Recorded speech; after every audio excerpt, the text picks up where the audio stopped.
दोस्तों नमस्कार, आदाब, सत श्री अकाल। मीडिया बोल के नए अंक में आपका स्वागत है। राजस्थान में इस वक्त जो कुछ हो रहा है वो एक विवाद का विषय है, चिंता का विषय है और जिन लोगों का उसमें स्टेक है, मुख्य रूप से दो पार्टियां हैं, कांग्रेस और भारतीय जनता पार्टी। सचिन पायलट साहब जो प्रदेश कांग्रेस के अध्यक्ष थे, डिप्टी चीफ मिनिस्टर थे, उनका भी है, उनके भी खेमे का है। लेकिन ये जो सियासी सवाल है कि सरकार बचेगी, सरकार जाएगी, कौन बनेगा मुख्यमंत्री या जो मौजूदा मुख्यमंत्री हैं वही बरकरार रहेंगे, ये सब बड़े सियासी सवाल हैं। इनकी जो जटिलताएं हैं वो कुछ दिन के बाद खुलेंगी, सामने आएंगी कि वाकई राजस्थान में क्या होगा, क्या होने जा रहा है। लेकिन हम जो आज मीडिया बोल में आपके साथ अपनी बात रख रहे हैं वो ये कि इस पूरे प्रसंग को मीडिया कैसे देख रहा है। ठीक है कि कांग्रेस पार्टी की विचारहीनता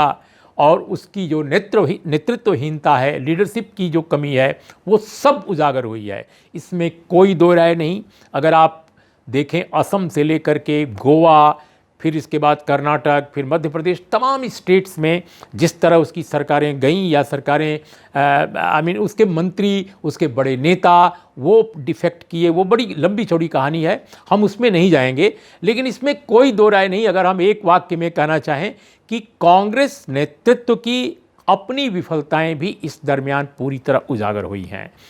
लेकिन आज जो मेरा सवाल है वो ये कि हम ये जो राजस्थान का मौजूदा प्रकरण है इसको मीडिया कैसे देख रहा है। देखिए, ऐसा लगता है अगर आप टीवी चैनलों के, अखबारों में तो फिर भी एक कुल मिलाकर संतुलित, कई मामलों में थोड़ी सी बढ़ चढ़ कर कोई इधर बैलेंस मेंटेन करता है, कई उधर झुकाव ज़्यादा हो जाता है, बीच बचाव की बात कोई करता है, कोई खास पोजीशन लेता है, कोई बिल्कुल कोई पोजीशन नहीं लेता। लेकिन टेलीविज़न चैनल अगर उनकी आप कवरेज देखें तो टोटलिटी में ऐसा लगता है कि चैनल जो मौजूदा केंद्रीय सत्ता है, जो सत्तारूढ़ दल है केंद्र में, कहीं ना कहीं उसके प्रति बिल्कुल सदाशय, मैं यह तो नहीं कहूँगा कि उनके एक बिल्कुल पक्ष में बहुत सारे इश्यूज़ पर होते हैं, लेकिन राजस्थान के मुद्दे पर बहुत सदाशय हैं। इतने सदाशय हैं, इतने उदार हैं कि वो ये भी नहीं देखना चाहते कि दल बदल विरोधी विधेयक जो भारत सरकार का कानून है और जिसका एक महत्वपूर्ण संशोधन अटल बिहारी वाजपेयी जी की सरकार के दरमियान हुआ था, बड़ी दिलचस्प बात है, जिसको और ज़्यादा पहले से जो कानून चला आ रहा था उस कानून को और ज़्यादा कड़ा बनाया गया था। लेकिन कैसे उस कानून के वायलेशन के लिए भारतीय जनता पार्टी का मौजूदा जो नेतृत्व है, जो उसके स्ट्रेटजिस्ट हैं, वो कैसे जुटे हुए दिख रहे हैं और कैसे दूसरे स्टेट्स में जहां परिवर्तन हो चुका है क्या क्या वहां खेल हुआ, इन सब के बारे में मीडिया बहुत उदार, बहुत सदाशय रहता है, कहीं कोई क्रिटिकल कमेंट भी करने से वो बचता है। लेकिन राजस्थान में तो कमाल का हो गया है। कमाल इसलिए मैं कह रहा हूं कि जितने महत्वपूर्ण चैनल हैं, हम उन चैनलों की बात नहीं करते जो हमेशा मृदंग बजाते रहते हैं, हमेशा ढोल बाजा बजाते रहते हैं। मैं तो कुछ दो एक जो ठीक ठाक सीरियस, कंपैरेटिवली बेहतर जो चैनल माने जाते हैं, मैं उनकी बात कर रहा हूं। उनके यहाँ भी अगर आप उनकी खबरों को टोटलिटी में देखिए, किसी एक एंकर या किसी एक प्रोग्राम के बारे में मैं नहीं कह रहा हूँ, अगर उनको लंबे कई घंटे तक उनको आप देखिए तो पता ये चलेगा कि पूरा का पूरा उनका जो उनके चैनल का जो तौर तरीका है, जो उनकी रिपोर्टिंग है, जो उनका कवरेज है, वो कहीं ना कहीं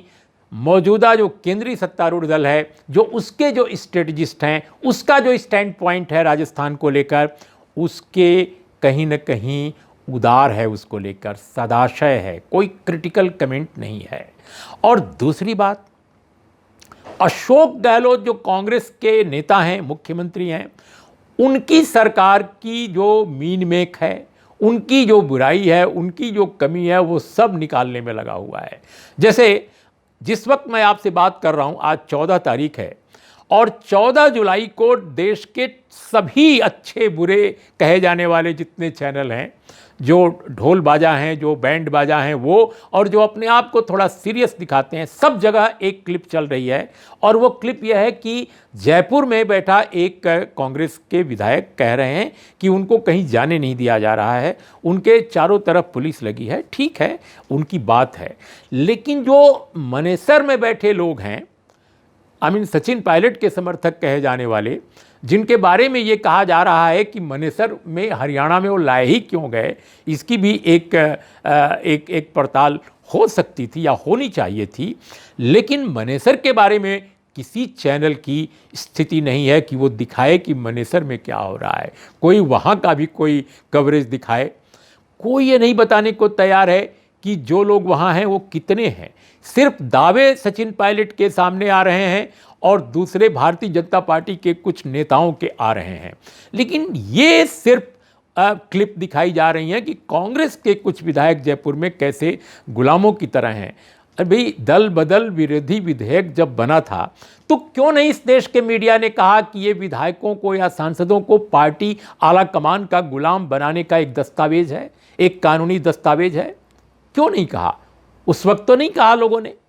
लेकिन आज जब इस तरह की चीज़ें सामने आ रही हैं तो अपनी पसंद के जो पक्ष हैं उनका एक तरह से उनके प्रति आवाज़ उठाने के लिए ये कहा जा रहा है कि साहब ये तो कमाल है, पुलिस लगा दी है, ये कर दिया है, वो कर दिया है, और दूसरे स्टेट्स में जो कुछ होता है उसके बारे में बिल्कुल खामोशी। तो चैनल जो है वो मुझे लगता है कहीं ना कहीं बिल्कुल एक पक्ष ले रहे हैं। और दूसरी बात बड़ी दिलचस्प है दोस्तों,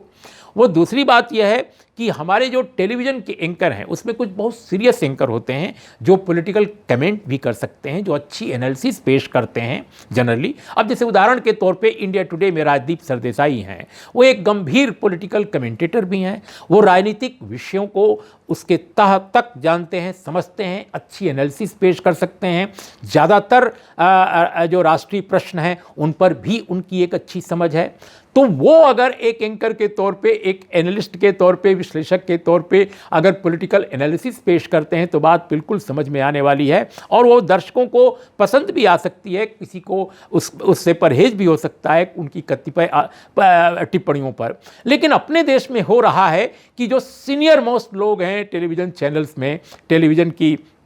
दुनिया में, उनकी नकल करके बिल्कुल नए लोग जिनका अनुभव अभी देश के ज़्यादातर राज्यों की सियासत को लेकर नहीं है, जिन्हें कश्मीर से लेकर कन्याकुमारी तक बहुत सारे सूबाई राजनीति के बारे में, नेशनल पॉलिटिक्स के बारे में, पॉलिटिकल पार्टीज़ के बारे में, पार्लियामेंट्री डेमोक्रेसी के बारे में, संसद के बारे में, संसद के दोनों सदनों के बारे में बहुत सारी माइन्यूट क्या बहुत मोटी मोटी जानकारियां भी नहीं है जो हम लोगों ने देखी हैं। उनसे बात करके भी वो लोग भी ऐसे मौके पर पूरी पॉलिटिकल एनालिसिस पेश करने लगते हैं, यानी न्यूज़ के बजाय वो व्यूज़ पेश करने लगते हैं। और दोस्तों ये जो स्थिति है अपने देश की बड़ी भयानक है। और अभी जैसे मैं देखा एक चैनल जो हिंदी के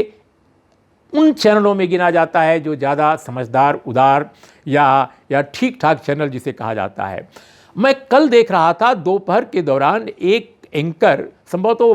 मुंबई से वो पेश होते हैं एंकर के तौर पे, वो बार बार ये कहे जा रहे हैं कि ये राजनीतिक संकट के दौरान देखिए अशोक गहलोत के 2 सहकर्मियों पर छापा भी पड़ गया है और ये जो छापा है ईडी ने और आईटी इसमें इन्वॉल्व हैं। ये फिर वो छापों को एक तरह से डिफेंड करता है एंकर, अपनी एनालिसिस में एंकरिंग भी कर रहा है, न्यूज़ भी पेश कर रहा है और साथ में एनालिसिस भी दिए जा रहा है। और एनालिसिस में वो क्या कहते हैं? एनालिसिस में वो कहते हैं कि ऐसे छापे जो हैं, ये जो एजेंसियां हैं काफ़ी वक्त से नज़र रखती हैं ऐसे लोगों पर, और इस संकट के दरमियान अगर छापा पड़ा है तो वो एक तरह से ये कहते हैं कि ये कोई अनहोनी बात नहीं है, ये कोई संयोग नहीं है। यानी कल्पना कीजिए कि सरकार के बचने और सरकार के जाने का संकट पैदा हो गया है, डिफेक्शन हो रहा है, और उस मौके पर केंद्रीय एजेंसियां अचानक छापा मारती हैं किसी चीफ मिनिस्टर के सहकर्मी पर। और मैं ये नहीं कह रहा हूं कि वो सहकर्मी बिल्कुल सही पाक साफ हैं, हो सकता है उनके बहुत सारे उनके दामन में छेद हों, दाग हों, ये अलग बात है। लेकिन क्या ये संभव है कि बगैर किसी योजना के, बगैर किसी संयोग के ये छापेमारी उस वक्त हो रही है जब कांग्रेस के विधायक दल में कुछ एक लोगों का गुट अलग होने की राह चुनता है और उस पर एंकर एक बेहतर कहे जाने वाले, संतुलित कहे जाने वाले चैनल का वो एक तरह से डिफेंस पेश करता है। इसी तरह से दोस्तों आज मैंने देखा 14 जुलाई को एक चैनल का जो एंकर है, जो स्ट्रेटेजिक अफेयर से लेकर क्राइम तक, डिफेंस तक हर विषय पर बोल सकता है, लेकिन आज वो पॉलिटिकल एनालिसिस पेश करते हुए बाकायदा कहते हैं कि कैसे जो अशोक गहलोत साहब की सरकार है, कैसे वो विधायकों को रोके हुए है, कैसे क्या कर रही है। एक तरह से मुझे ऐसा लगता है कि जो न्यूज़ एंकर हैं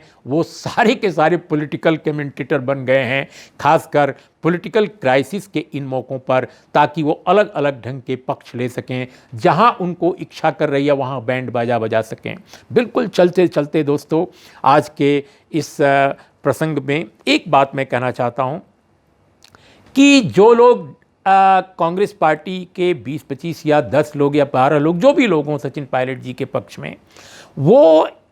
इस बात का भी ऐलान करते नजर आ रहे हैं, बयान देते नजर आ रहे हैं कि विश्वास मत सदन के फ्लोर पर होना चाहिए। अब ये बात विपक्षी पार्टी का है तो बिल्कुल जायज है। अगर सत्तारूढ़ दल के किसी विधायक को, किसी नेता को मुख्यमंत्री से, सीएलपी लीडरशिप से परेशानी है तो उसके हटाए जाने की वो मांग कर सकता है नेतृत्व से। वो ये कह सकता है कि सीएलपी की बैठक में बाकायदा शक्ति परीक्षण फिर से हो, लेकिन सदन के अंदर जाकर फ्लोर टेस्ट की मांग करना सत्तारूढ़ दल का स्वयं अपनी सरकार के खिलाफ, मैं समझता हूं कि ये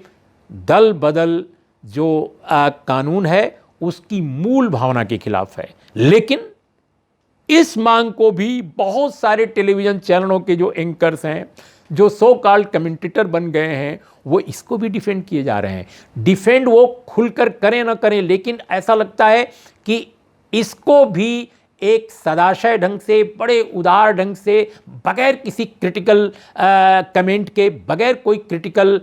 उस पर व्यू रखे वो पेश किए जा रहे हैं। तो मुझे लगता है कि ये बात समझ में आनी चाहिए कि अगर सीएलपी के अंदर या किसी भी पार्टी के विधायक दल के अंदर स्वयं उसके विधायक कह रहे हों कि फ्लोर टेस्ट होना चाहिए, इसका मतलब कि उन्होंने दल को तोड़ने का, यानी विधायक दल को तोड़ने का मन बना लिया है। और ऐसे लोगों पर